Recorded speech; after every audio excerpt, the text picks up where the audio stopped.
The evening of June 12, 1990, Commander Uper briefed his squadrons on their third and riskiest sortie within 24 hours, titled Operation Last Supper. His stomach growled at the memory of food. Israeli intelligence had learned the Soviet Union had sold the Masada-guided missile cruiser to the Free Lebanese Army. Its potent S-300 surface-to-air missiles and P-500 Basalt anti-ship missiles gave Lebanon the ability to close the Mediterranean, an unacceptable outcome. The goals of Operation Last Supper were to sink the Masada, eliminate a coastal silkworm battery, destroy aircraft hangars at Beirut International, and strike the headquarters of the Free Lebanese Army.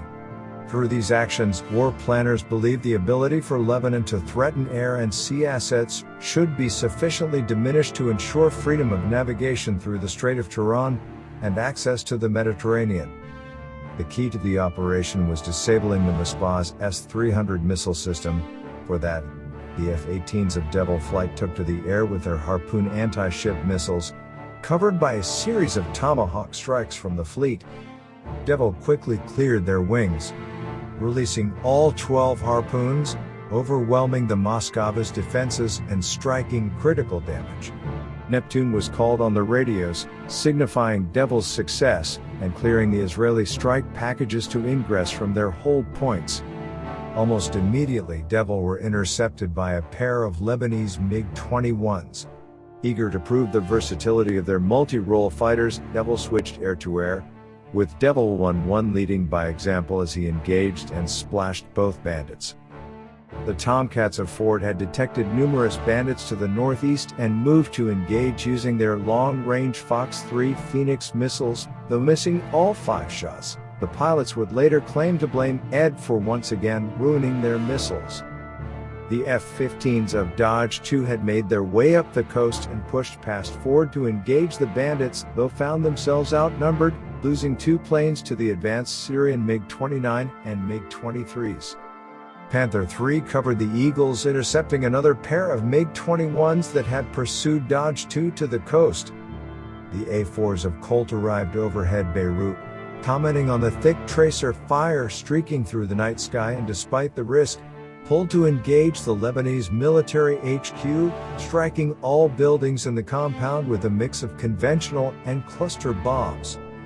Meanwhile, to the south, Panther II commenced their SEAD strikes along the coast, using their scarce anti-radiation missiles to destroy an SA-2 and SA-6 site south of Beirut. With SAM cover degraded, the Kufirs of Dodge 1 pushed up to establish cap over Beirut, and were immediately vectored onto a pair of MiG-29s.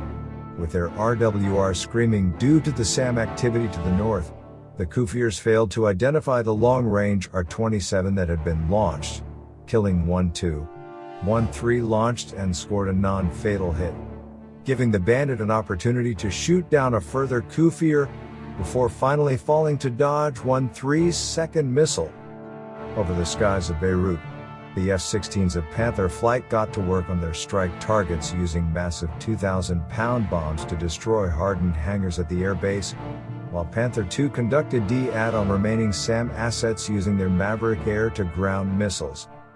Panther II-1 notices the Masada ablaze, but still sitting high in the water. Fearing the ship could be returned to service, he ripples a pair of Mavericks to help accelerate its demise. Having lost air superiority at Beirut, the Syrian Air Force sent another squadron of MiG-29s, and were quickly met by the F-15s of Dodge 2, the remaining Kufirs of Dodge 1, and the cap element of Panther. The 4-ship of MiGs claimed 3 kills, before Panther III-2 put down the final bandit. Israel's actions of the campaign so far have contained the immediate surface threat, mitigated by the sinking of the Masada and destruction of many silkworm batteries. Meanwhile, the fierce air war and targeted strikes against air defense assets, logistics hubs and fixed-wing infrastructure had assured air superiority, drawing to a close the first phase of the war.